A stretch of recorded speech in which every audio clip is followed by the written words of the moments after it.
Hello viewers, இன்னைக்கு நம்ம பார்க்க போறது One Piece episode 1108 part 2.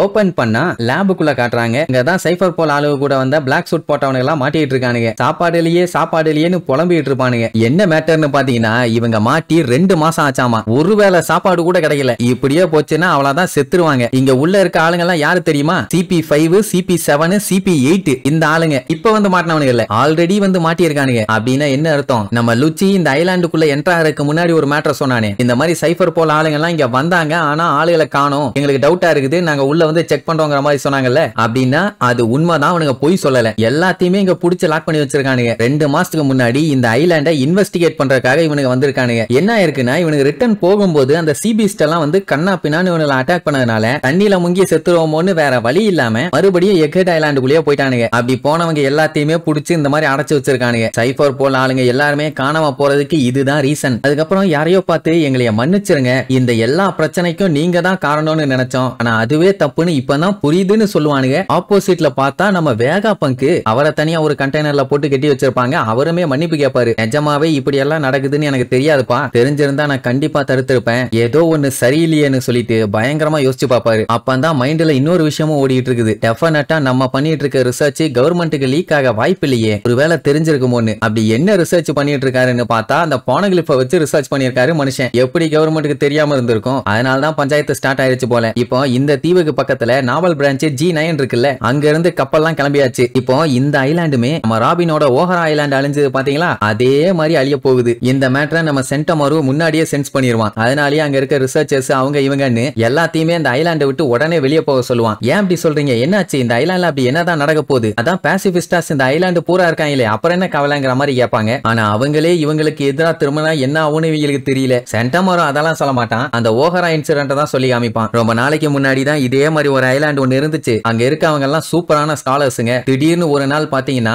மேப்ல இருந்தே அது காணாம போயிருச்சு. ஏன்னா அவங்க கவர்மெண்ட்டை எதிர்த்து செயல்பட்டாங்கிற ஒரே ஒரு காரணத்துக்காக. இப்ப அதே மாதிரி ஒரு அழிவு தான் திருப்பி இங்கேயே நடக்க போகுது அப்படின்னு சொன்ன உடனே அந்த ஓஹரால நடந்த சம்பவத்தை பூரா ஒரு ரீகேப் மாதிரி காட்டுவானுங்க. அவ்வளவு சந்தோஷமா இருந்தாங்க. நிறைய விஷயத்தை தெரிஞ்சுக்க போறோம், இந்த உலகத்துல மறைக்கப்பட்ட ஹிஸ்டரி எல்லாம் நமக்கு தெரிய போகுதுன்னு. அதுல ஒரு ஆள் தானே நம்ம ராபினும். ஆனா கடைசியில என்னாச்சு? வேர்ல்டு கவர்மெண்ட் சும்மா பொலன்னு பொலந்து கட்டி மொத்தமா குண்ட போட்டு அவ்வளவு அழகான கிராமத்தையே மொத்தமா எரிச்சிட்டானுங்க. அதுல தப்பிச்ச ஒரே ஒரு ஆளு நம்ம ராபின் மட்டும்தான். நல்ல வேலை இன்டெலிஜென்ட்டான பொண்ணா இருந்தா, இல்லன்னா இவ்வளவு தூரத்துக்கு சர்வே ஆகலாம் வாய்ப்பே இல்ல. இதுல இன்னொரு முக்கியமான விஷயம் என்னன்னா, உலகத்திலேயே இவளுக்கு மட்டும்தான் பானகிளிஃபை படிக்க தெரியும். இப்ப அதனாலேயே அவளே கவர்மெண்ட்டுக்கு ஒரு பெரிய த்ரெட்டாவும் சுத்திட்டு இருக்கான்னு வைங்க. அதுக்கப்புறம் இந்த வேர்ல்டுலயே பெஸ்ட் பிரெயின் உள்ள ஒரே ஆளு வேகா பங்க் மட்டும்தான். அது மட்டும் இல்லாம மனுஷன் ரொம்ப ரொம்ப நல்லவர். பட் அவரோட மதிப்பை பத்தியும் கான்ட்ரிபியூஷன் உழைப்பு எதை பத்தியுமே கொஞ்சம் கூட கவலைப்படாம அவரையே கொல்லலான்னு முடிவு பண்ணிட்டானுங்க. ஓஹரால எந்த அளவுக்கு மோசமான சம்பவம் நடந்துச்சோ, இப்ப அதை விட மோசமான சம்பவம் இந்த ஐலாண்டுக்கு இப்ப நடக்க போகுது. யோசிச்சு பாருங்க, இந்த மொத்த ஐலாண்டுமே நம்ம வேகா பங்கு பார்த்து கண்டுபிடிச்ச கண்டுபிடிப்புகள் எல்லாம் நிரம்பி கிடக்குது. அது எல்லாத்தையும் குண்டு போட்டு அழிக்கிறானுங்கன்னா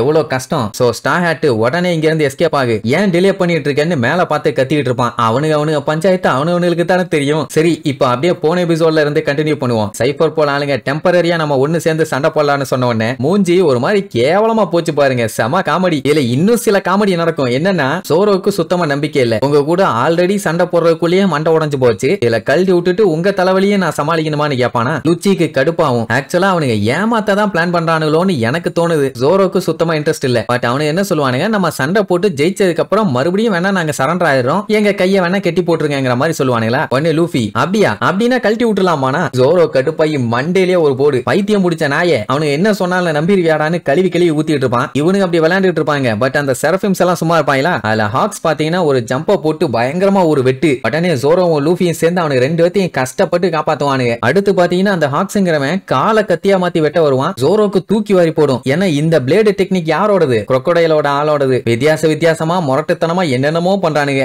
கையில பாத்தீங்கன்னா பபிள்ஸ் போக போக இந்த மாதிரி ஒவ்வொரு பவரா யூஸ் பண்றானுங்க. இந்த பவர் டைஸ்டைஸ் ஃப்ரூட்டோடது, அந்த சொட்டையனோடது. அதையெல்லாம் யூஸ் பண்றானுங்கன்னா இன்னும் என்னென்ன வித்தியெல்லாம் கையில வச்சிருக்காங்கன்னு தெரியல. ஆனா சண்டை மண்டை உடையிற அளவுக்கு பயங்கரமா நடக்க போகுதுன்னு மட்டும் தெரியுது. சைபர் சைபர் போல ஆளுகளும் நம்ம ஆளுக கூட சேர்ந்து சண்டை போட்டாங்கன்னா தாறுமாறா இருக்கும்ல. ஆக்சுவலா இவனுங்க கமெண்ட் பண்ணி இருக்கலாம், ஆனா ஏன் பண்ணாம இருக்கானுங்க? அவனுக்கு தெரிஞ்சு போச்சு, ஏன்னா அவங்க சொல்றதே கேட்கல, இவனுங்க சொன்னாலும் கேட்க மாட்டானுங்கன்னு. சரி, இதுக்கப்புறம் நம்ம ஆளுங்க என்ன டெசிஷன் எடுக்க போறாங்க, அவங்கள சமாளிக்க முடியுதா இல்லையா, இந்த வேலைக்கெல்லாம் காரணம் யாரு என்னன்னு, இப்படி ஒரு காவாலித்தனத்தை பண்ணது யாரு என்னன்னு அடுத்தடுத்த எபிசோட்ல பார்க்கலாம். டாடா.